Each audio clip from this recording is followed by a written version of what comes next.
Ten Hag beats a record, 9 consecutive wins and 9 consecutive wins at Old Trafford, breaking records in his first season. What Ten Hag is doing at Manchester United is scary. He's building something scary, and the only thing that's making it not be scary is knowing that Mercer and Arnold are on the United board and they could ruin everything. So those new owners better hurry up and come, because Ten Hag is the guy. Ten Hag is beautiful, and what a tactical masterclass by Ten Hag. Casemiro, Bruno Fernandes, absolutely fantastic. But we got to start this video talking about Ten Hag, talking about the win, talking about the mentality, talking about the tactics, talking about it all. I am so gassed. We're 1 point behind Man City, 6 points behind Arsenal. Like, absolutely unbelievable from Manchester United to go 1-0 down and then respond like that with a 2-1 win is something that, honestly, only true title winners do. Now, I'm not saying we're actually going to win the league. I'm not saying we're going to be in the title race come April. But this right here puts us in the title race as of now, I guess. I don't think we have the depth to win the title. We know the board. We know how shambolic they are. They don't want to give Erik Ten Hag anything to work with. I don't think that we will have the depth to sustain this. There's a knock to Casemiro. There's a knock to Rashford. We've got to see how that goes. But to beat Manchester City, who obviously are nowhere near their best, but to beat Manchester City in that fashion is brilliant. Marcus Rashford is unstoppable. Who is stopping Marcus Rashford? The Garnacho sub made a massive difference, moving Bruno into the middle, and I will get into that. But I want to say this first of all before anything. With, like, Man United 3-4 months ago, if they had gone 1-0 down in Manchester derby, would have gone 2-3-0 down, despite City not being at the best. They would have lost it, they would have lost shape, they would have lost their mentality. The mentality change that Erik Ten Hag has put into Manchester United, I think, is the biggest and most important thing, because that boost from that win, that comeback versus Manchester City to beat Manchester City to go 1 point behind them in the league, the mental lift that is going to give these Manchester United players, it's just incredible. From where we were last season in the gutters, in the mud, absolutely disastrous last season, the lift we're going to get from that win is going to be incredible moving forward. But the mentality of that, you know, when we went 1-0 down to Brighton, we went 2-0 down. When we went 1-0 down to Brentford, we went 4-0 down. When we last played Man City, we were 4-0 down at half-time. Erik Ten Hag is a genius. He sat there and he thought about this match, and he fought for it. He took risks. Malacia left back against Mahrez, paid off. Ramsdale had to play right back instead of Delo. He played Luke Shaw at centre back instead of Sandro Martinez. He played Bruno on the right. He didn't put Bruno in the field. He played Martial. He played Rashford. You know, he took all these risks. He took all these changes because Ten Hag was fuming with himself. He lost 6-3 to City. Ten Hag was absolutely livid. And we know all the things that went down after the City 6-3 loss, them shouting it out at each other and all that. And Ten Hag knew he had to get this right. And I think from a tactical perception, what Ten Hag's been doing against the big six is fantastic. You know, we've beaten Arsenal, we've beaten Liverpool, we've beaten Tottenham, we were unlucky not to beat Chelsea, and we beat Man City second time round. Ten Hag is a big game manager. Bring on Barcelona, bring on Arsenal, because the Emirates is going to be our hardest game of the season, I'll tell you that now. But Ten Hag is a big game manager. He knows what he's doing. He sat there and we went 1-0 down to City, and I thought, you know, the first 10 minutes of the second half was awful. We should have gone 1-0 up in the first half. Rashford should have took one of his chances, and I was frustrated at half-time that we didn't have a goal to show for it, because I really believed in the first half we'd done enough to go 1-0 up. And Ten Hag was sitting there and he was kind of scratching his head, and we went 1-0 down to Grealish, and we deserved to go 1-0 down at that point in time. City were the better team for the first 20 minutes of that second half. We did nothing. We couldn't sustain the ball. We couldn't hold up the ball, maybe because Rashford's not a striker. I'm not sure. And then Ten Hag went, Ericsson, get the fuck off. Garnacho, get the frick on. Bruno goes in the middle. Bosh. When Bruno goes in the middle, he could really impact that game. Now, I don't mind Bruno on the right, but when you play a team like Man City where you're not getting much of the ball, Bruno's, you know, you're not getting the best out of Bruno. Now, Ericsson thought a good first half, second half, no, wasn't good. And he had to come off. He looked tired. He needed to come off. Same with Martial, needed to come off. They looked tired. They weren't running. And when you play a team like Man City, you're not going to get a lot of the ball. The one person you want on the ball is Bruno and Casemiro. Because the two people that can make things happen. Casemiro, lovely assist today. Bruno, obviously involved in everything. Bruno goes in the middle. We can get a hold of the game. All of a sudden, we can start passing the ball from the midfield into the final third when Bruno gets hold of the ball. Surprise, surprise. Because Bruno Fernandes, my man of the match, fantastic. Garnacho on the left-hand side, what an assist. Can we just smash that like button for Garnacho? Can we just take a round of applause for Garnacho?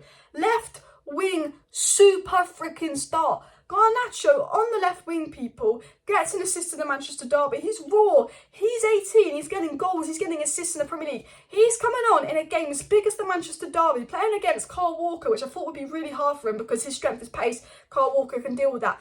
And he comes on. He makes an impact. We get 2 goals when Garnacho comes on. He does his defensive work. He puts on a shift. Boom. Assist for Alejandro Garnacho. Brilliant assist. that substitution, you've got to give Ten Hag credit for that. Ten Hag thought about it, and Ten Hag made that substitution, and Ten Hag won us the game, because I generally was sitting, if you watch my watch along, I was sitting in my watch along when it was 1-0 City. I said, well, they're going to win this game 1-0. There's not a chance of getting back into it. There's not a chance. And I shouldn't have underestimated Ten Hag like that, because Ten Hag knows what he's doing, and absolutely brilliant from Erik Ten Hag. And I want to talk about the players. I love Ten Hag. Technically, we're in a tight race. If we beat Arsenal, mad things happening. But Bruno Fernandes, 41 touches versus City. He completed 6 out of 7 long balls. He made 1 key pass, created 1 big chance. Unfortunately, Rashford didn't put away, and he got the goal. He was magnificent as well. And United have won 9 consecutive games, record breaking. Obviously, Man City are not at their best, but you can only beat what's in front of you, and to beat Manchester City like that, absolutely incredible. I mean, Casemiro statistic for you here. Wins when Casemiro started in the Premier League, 79%. Wins when we've not had Casemiro, 25%. That's the win rate. Casemiro's tripled our win rate, more than tripled our win rate. But Garnacho came on the pitch, and in the 20 minutes Garnacho was on the pitch, he got 1 assist, created 1 big chance, made 1 key pass, 1 is aerial duel, and had 14 touches. To come on the pitch and have an impact. We've got a generational talent in Garnacho. And Rashford had 29 touches, won 4 out of 4 ground duels, had 3 shots on target, won both his tackles, completed the dribble, made a key pass, and got the goal, while definitely playing with a bit of a knock. And Marcus Rashford's inevitable at the moment. Marcus Rashford is in Mbappe-esque form. What Marcus Rashford is doing is absolutely incredible, because I think he was injured, and I thought this is a risk by Ten Hag keeping Rashford on. I think Ten Hag got it right. Like, Martial needed to come off, and I did notice first 20 minutes of the second half, Rashford can't hold up play like Martial, and although Martial wasn't good, Martial can hold up the play. That's why we need Wout Weghorst. I actually saw a clear reason of actually how Wout Weghorst could have influenced this game in a good way today. And I think Wout Weghorst, we do need him. I do think we need someone else on top of Wout Weghorst, especially in midfield with Donny out for the rest of the season. The lack of depth there. But Marcus Rashford clearly wasn't right. Ten Hag took a risk, and it obviously paid off, and it was the right decision. Martial needed to come off. We needed Rashford. He was integral to the game plan, and it paid off because Rashford got the goal. We got the win, and hopefully there's no injury to Rashford. Hopefully there's no injury to Casemiro, because Casemiro had a bit of a knock and Ten Hag played him on a little bit. But that 3 points is massive. And I have to say, Luke Shaw was fantastic today. Luke Shaw is arguably up there for man of the match. He dealt with Haaland so well. Varane was absolutely fantastic. Apart from the goal, Wan-Bissaka and Fred were very good. Wan-Bissaka and Fred lost concentration for the goal, but they really impressed me. Fred had Kevin De Bruyne in his pocket all game, apart from that 5-minute spell. Malacia, I really was worried about Malacia today. I thought Malacia's a weak point. Mahrez is very good. I thought Mahrez was going to cause Malacia a lot of problems. And I thought Tyrell Malacia was absolutely fantastic today. His crossing needs to be worked on. His crossing needs to be improved. But look, Luke Shaw's fantastic at crossing. Malacia can do that defensive stuff as well. And I think, Ten Hag took a big risk and it worked. And I think when it wasn't working in that second half, he paid off. And look, people will say we're lucky. People will say VAR. But for me, that goal was onside. Rashford doesn't touch it. I wouldn't, I'll tell you this now. Rashford 6 months ago would have touched that and been stupid.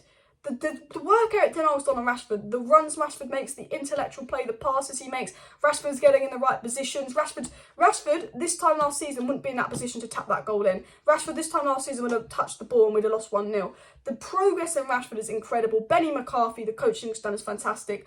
Erik Ten Hag, what he's done is absolutely fantastic. The intelligence. And what I want to say, and I noticed this within 10 minutes of the game, Man United are playing like a team. Man City put us under the press, and all of a sudden we're playing out from the back, breaking through their lines, passing the ball well, patterns of play. The way United are playing is good football. Yes, we part of the bus. Yes, we sat back and countered City for a lot of that game because that's what you needed to do. They're City. At the end of the day, Arsenal are top of the league, but City are the best team in the league. But the way Manchester United passed it around, passed the ball around, there were some beautiful moments of football. The first half, we should have been 1-0 up. City did not have a single shot in the first half. And Jack Grealish scored their only shot on target in the second half. Okay? For Manchester City to come to Old Trafford and barely be able to get a shot on target shows the defensive progress, shows the progress. That back four, rock solid apart from that goal. Casemiro had so much protection to the defence. For Man City to come here, struggled to get a goal, struggled to have any shots on target, when last season they were putting 4 past us consistently. 2-3 months ago they're putting 6 past us. That shows clear progress. Clear progress in the defensive shape, clear progress in how we set up, but also on the ball, clear progress in the patterns of play, the way we played, the runs Rashford made. We wouldn't be doing that 2-3 months ago. The progress Erik Ten Hag has given us is absolutely instrumental, and I think it's actually criminal that the ball can sit here and owner offering Wout Weghorst when he is actually doing something so incredibly special with the squad. And I know I'm going off in some passionate rant here, but he's got 9 wins on a row. He's took out Manchester City, the team that got 6 passes a few months ago. The pure progress. He deserves more. And I think, unfortunately, we will drop off. We don't have the depth. We're going to so reliant on Bruno. We're so reliant on Casemiro. We're so reliant on Rashford. And unfortunately, we're not going to be able to play them every game. As brilliant, as wonderful as they are, but maybe we're going to have to drop the FA Cup and get knocked out. We can't play them every game. But look, Carabao Cup trophy is ours. Top 4 is definitely ours. A win versus Arsenal.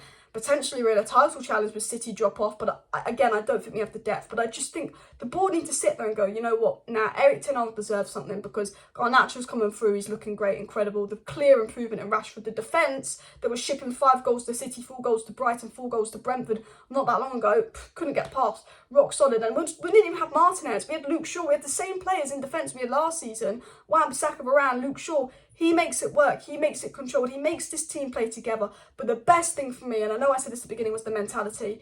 The mentality to be 1-0 down and win that game 2-1. The mentality stored in those players. And now it comes from Ten Hag, because the mentality of this Manchester United squad just a couple of months ago was we'd have lost that game 4-0. And I'm so happy with that. So happy. Smash a like, smash a subscribe. Video tomorrow. Bye.